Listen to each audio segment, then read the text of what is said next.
Hello everyone, and welcome to the second week of our course in Media Games and Creative Industries.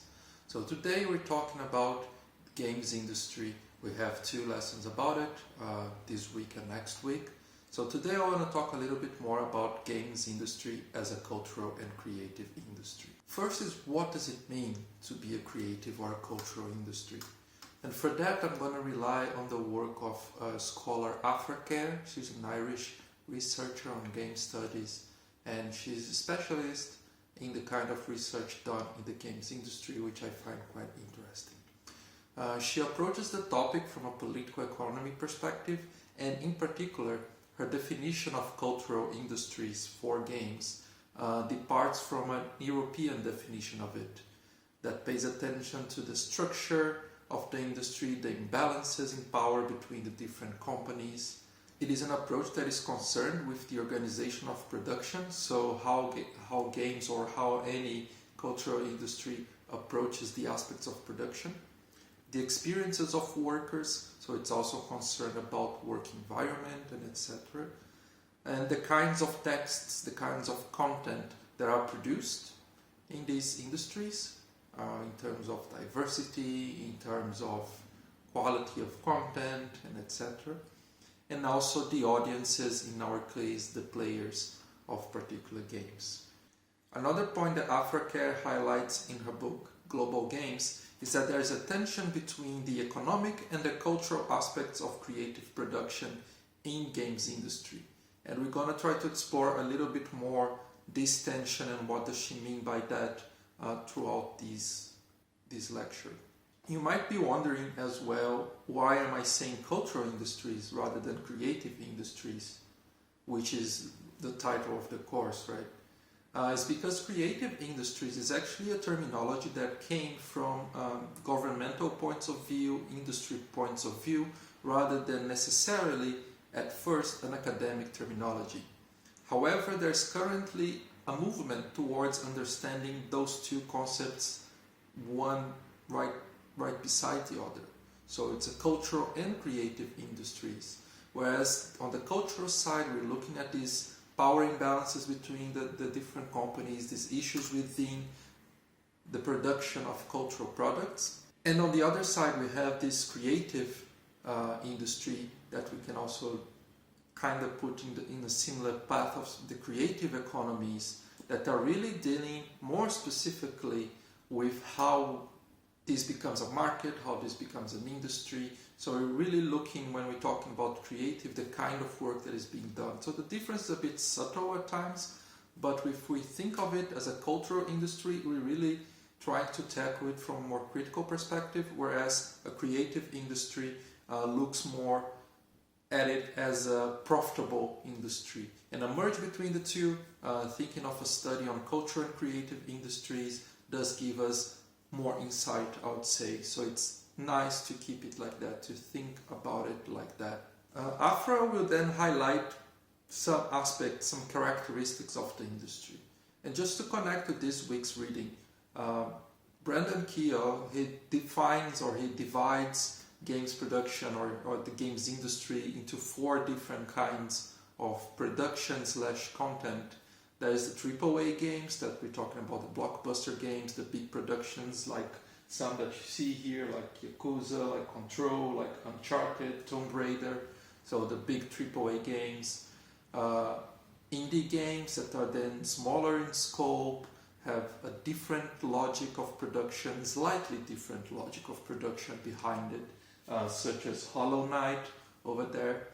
Casual games that we can see on our mobiles, which I can't use because I'm using my mobile to record this, but several casual games that we have, like from Candy Crush to some things like Free Fire. The idea of casual games that are games that you play for a brief amount of time in a period that you may be commuting from work or something like that.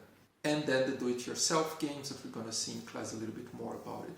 But the industry is more than that. And especially if we think about it as a cultural industry, we notice that the video games industry is very similar to a lot of other cultural industries. So the characteristics I'm going to outline here, if you think about the music industry, if you think about the film industry, theater, and other of the cultural industries we have, you see that they all kind of have the same characteristics or go through the same issues. Aftercare highlights a few of them. It's a high-risk industry in the sense that you don't really have any sort of reassurance that the products you're releasing will be successful. There's no amount of audience research and etc. that can give you 100% success on any kind of cultural product. So it's inherently a very high-risk industry. It's an industry that has a tension between creativity and profit. So how to balance those two? Can you go crazy with creativity and creating some things that are completely out there, but maybe they're not going to sell well? And then, well, maybe if you create something that we already know it's going to function. And I have some examples here just from this screen, right? If we think about Uncharted, how many games like Uncharted and Tomb Raider are out there? Many. So it's kind of a formula that they can rely on, but in these kinds of formula, creativity is less present. Whereas some games like Hollow Knight, they are praised for its creativity and its creative use of a 2D platformer, Metroidvania kind of game, but being done in a creative, different way. But there is this tension, right? To which extent can you have freedom of creativity, but also taking into account that the company needs to make some profit? It's an industry that has very high production costs, especially for AAA gaming. It's extremely expensive to produce a game. Independent games, they tend to manage to cut this cost of production, but AAA games, they have a very high budget.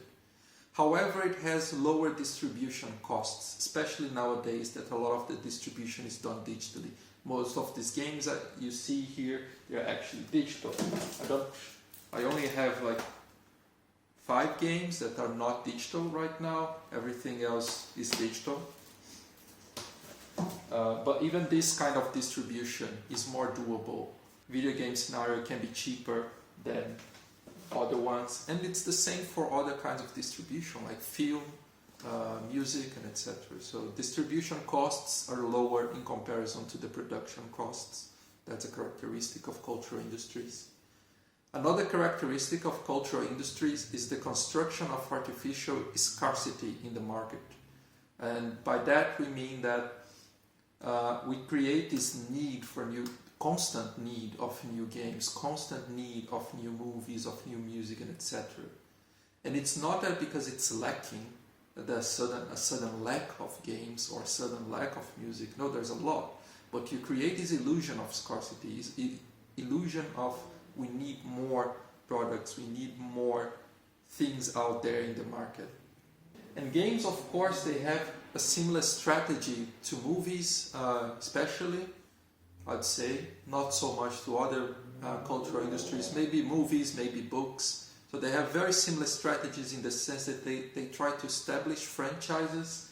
So here I'm playing currently Yakuza 4, which is a franchise that has 8 games by now. I've played Yakuza, despite the name 4, it's actually the 5th game of it that I'm playing, because it starts with Yakuza 0 if you're playing chronologically. You have that, you have Tomb Raider, you have Uncharted, they're all franchises. Or they bet on safe formats, like the format of Control, it's quite safe, Uncharted is quite safe. Things like FIFA that we mentioned last week, so I do play FIFA, but it's a very safe format that's always going to sell. Let me see if I have any other safe formats here. I usually don't. I would say that Infamous Second Son also sort of a safe format in terms of games that usually are successful. Games also work with a lot of product licensing, so even to go beyond games themselves and create other sorts of products, like Funko Pops, for example. But even licensing within the idea of games themselves. So Nintendo has the licensing rights of Mario, Sega has the licensing rights of Sonic, and so on and so forth. There are, of course, some particularities to the games industry model, some things that they need to adapt that are different from other industries that go from the cost of production as well, the different ways to make revenue, especially now with the rise of free-to-play games, which are some are actually pay-to-win games, and that we think about. Also different work practices, different logics of how work happens in the games industry have changed over time, especially with globalization, distribution as well, but we're going to talk a little bit more about these aspects when we tackle the economic side of games later. This image that I'm going to put here beside me right now, it might look very complex, and to an extent it is, and that's on purpose a bit, is to show how complex the games industry structures itself. How many players does it have? How many actors are part of this big industry that is games industry as a cultural industry? We have different platform manufacturers like Nintendo, Sony, but we have license holders. They have the license rights over certain kinds of content. And just going back to FIFA here, FIFA is one of these games that you have FIFA and EA, they have the license holders for this, and FIFA is the big football institution that need to be licensed. You have venture capital companies like EA, THQ, and etc. Different publishers like Electronic Arts, Ubisoft, all these kind of operate together. Then you have retailers, the people on the far end of the production there. Or here in the Netherlands you have Game Mania, Net Games, but GameStop that was recently on the news, that is a more global one. You have different distributors, different localizers, if people that will sell and localize the game to specific markets.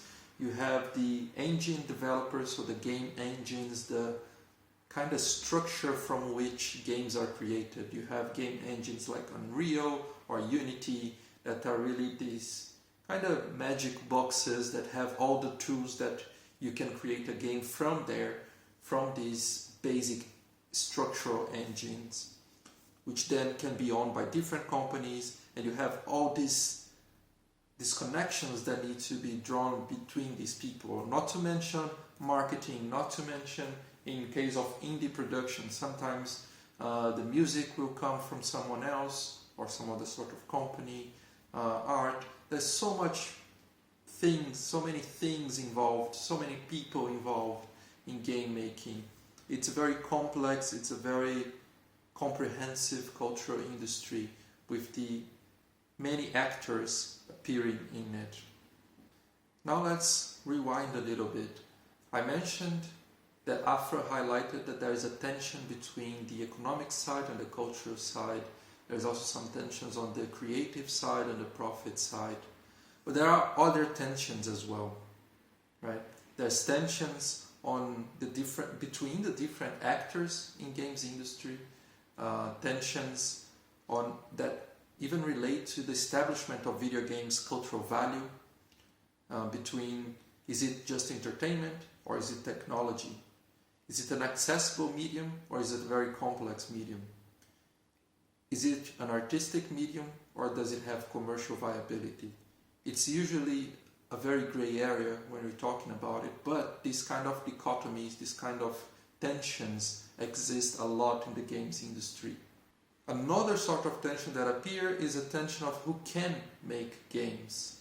And by can, I mean that who is allowed by games culture, who's allowed by the game consumers and the game audiences to engage in game production. For a long time, that was very limited to big studios, to tech people, and if we go back to the history of technology, there has been a significant growth in the male presence in technology-related courses and TI courses, which is funny because actually in the very beginning of it, in the very beginning of these sorts of technologies, women were predominant, but then there was a shift, a historical shift that made it more into a male thing, and it's still a problem up to this day, very low enrollment of women into engineering courses, computational science courses, and etc. It's getting better, but it's still significantly small number. So you have this who can create games, that is already a problem, that then is connected to the tensions of diversity in game workers, and that then leads to diversity in games content and etc. So there is very few diversity of game workers, and if you try to look for the current data of IGDA, so in the International Game Developer Association and some other associations, you see that there is predominantly the presence of white males, usually heterosexual, in the industry. So the divide in terms of diversity of game workers is a site of tension in itself.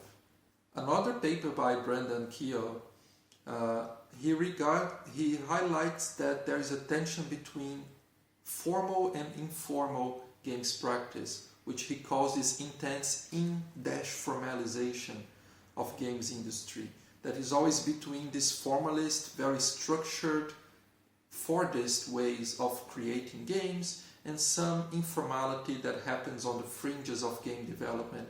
People that are developing games in their garage or in their homemade computers, which is kind of a history of technology that is very present. So you have these big companies nowadays, Apple, Microsoft, IBM, and so on and so forth. But you also have a myth behind them of Bill Gates, Steve Wozniak, Steve Jobs in their garage creating their computers, and from there you had this big tech company. So there's some romantic idea behind it. That is what we can call a bit of this informal aspect that kind of has gotten lost. In the paper that Keogh makes this correlation between formalization and informalization, he argues, for example, that from the 80s to late 2000s, video games industry were aggressively formalized. And by that he means that big companies owned everything, all the chains of production, distribution, and etc. They own the intellectual property, they own the patents and etc. of the technology. So it was in the hand of very few people, which was already a contrast to the very beginning of game development in the late 50s, early 60s to late 60s. That was still a very casual, very experimental sort of thing. But then once the industry became kind of professionalized, things have changed quite significantly, really. And then he says that until kind of the end of 2000s, that's the aggressive, formalized industry is what you see more. But from then onwards, you see a movement of intense informality, with a redesign of the games industry that then includes more independent, casual and do-it-yourself developers and games themselves, which results in more diverse game genres, more diverse game mechanics, more creative ideas as well. And this informal scenario is really important. It happens, for example, in game jams, or local communities, friends that get together to create games, the modding community that is quite established. So we have had modding communities for a while. And speaking from someone that comes from a third world country where access to games were quite limited back when I was a child and in my early teen years, we also had the help of several people that would then hack into those games and allow us to emulate games into the computer, emulate older console games on a computer, which is also something that happens on the fringes on this informal games industry, informal practices that happen outside this kind of structured, formalized games industry. But what we see now is a mix that is happening between those, with some indie studios then publishing on platforms like PlayStation, more do-it-yourself games being sold on Steam to be played on PCs and etc. So this is interesting as well. Another interesting tension that appears, but we're going to discuss it more during our class, is the tension regarding game workers and the needs of big companies, which more often than not will lead to the issue of crunch and crunch practices that we're going to discuss further based on the Cyberpunk 2077 example. There's a more recent example of the damaging practice of crunch within the industry.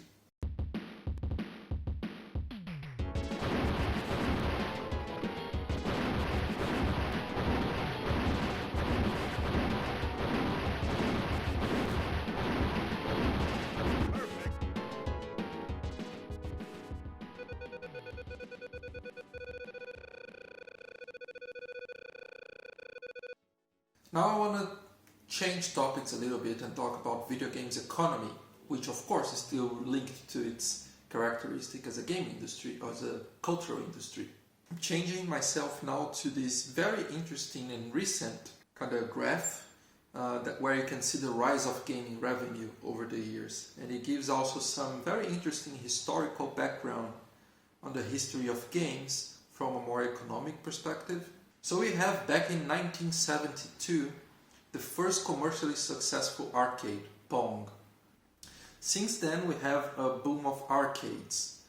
So arcades were definitely the main source of revenue for the games industry in its beginning. Soon followed by consoles as well, with the arrival of home consoles like Atari.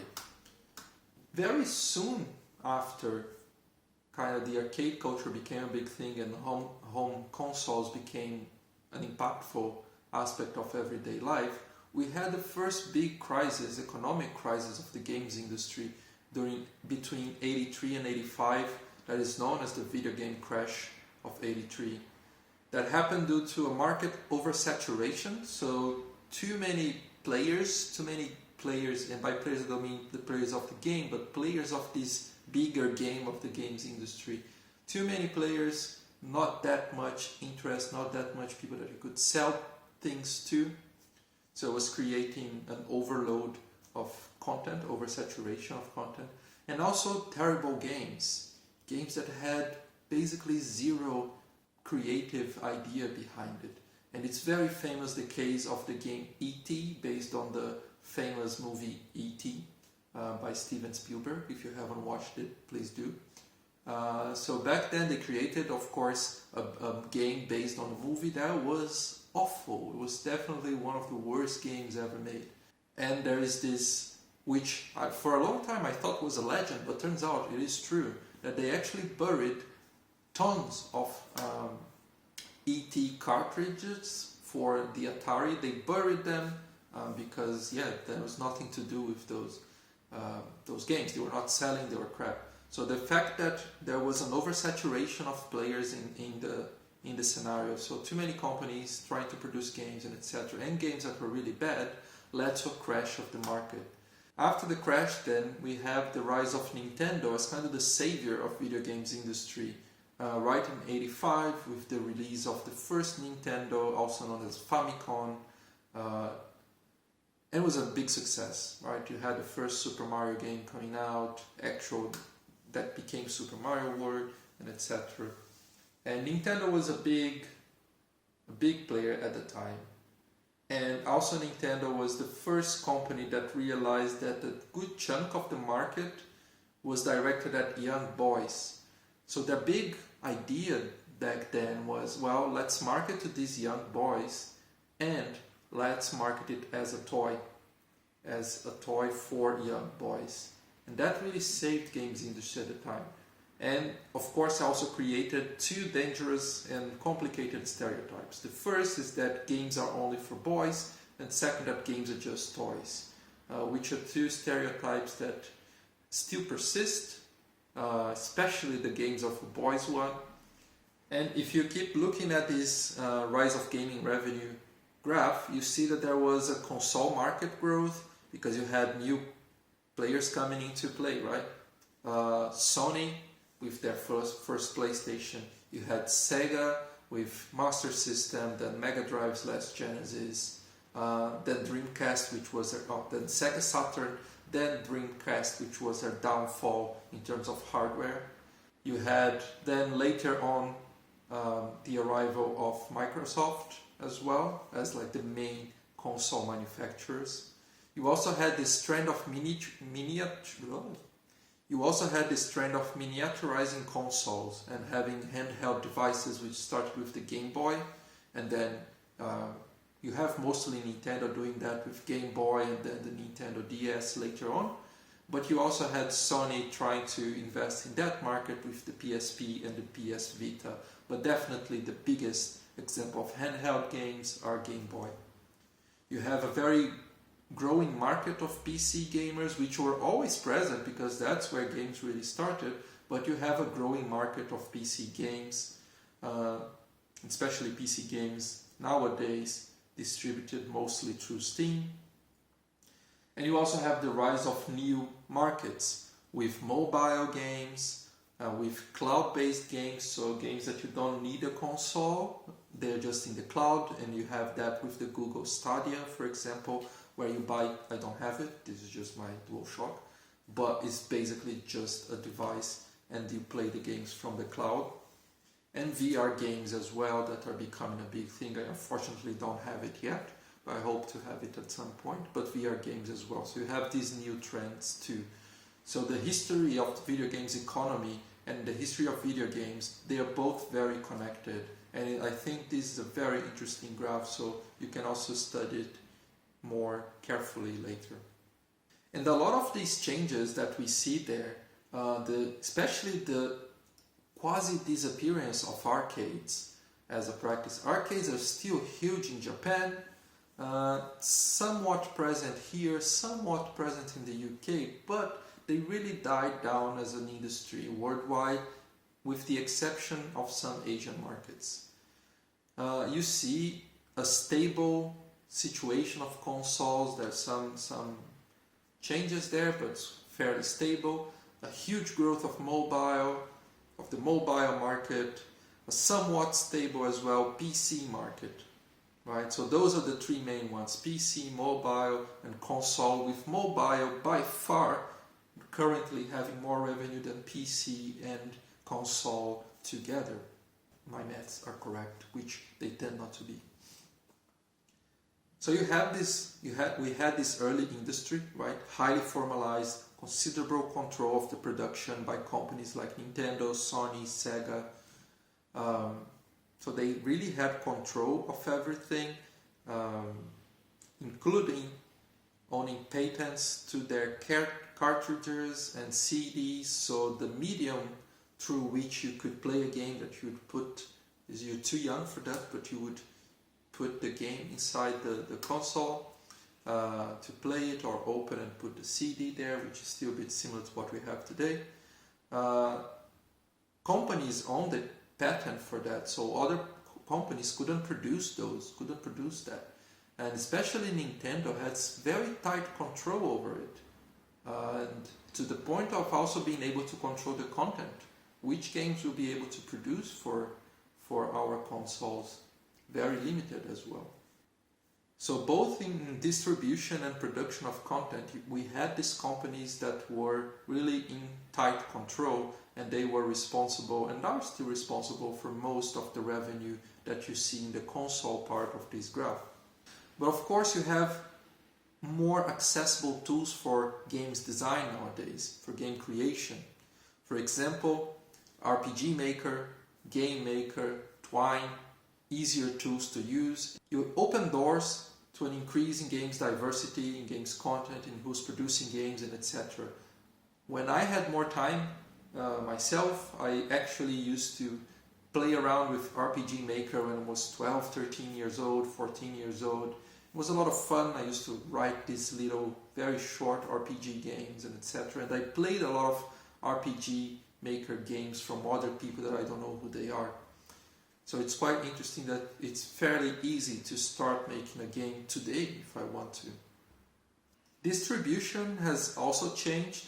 So if before distribution was mostly in the hands of the publishers and the companies themselves that own the consoles and the PCs, now it got a little bit easier and especially cheaper with companies like Steam, initiatives like itch.io, Newgrounds, and other platforms that you can think of that have a digital distribution of games.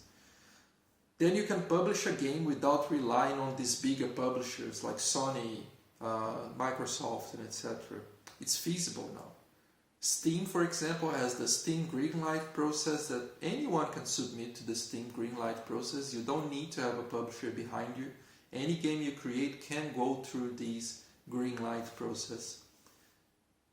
Stores like Apple Store, Play Store for mobile games, also much easier to enter to an extent, much easier to enter those markets because you don't necessarily need to have a publisher.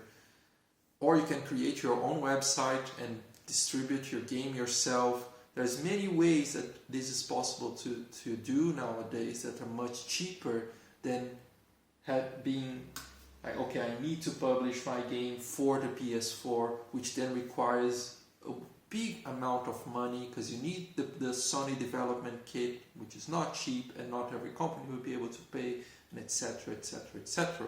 Not even going to go into details here about it because honestly it's not my field of expertise, the whole business part. But also it's something that if you are interested in, you can ask me and I can definitely direct you to good readings about it so you can get more of a sense of all this process of game creation.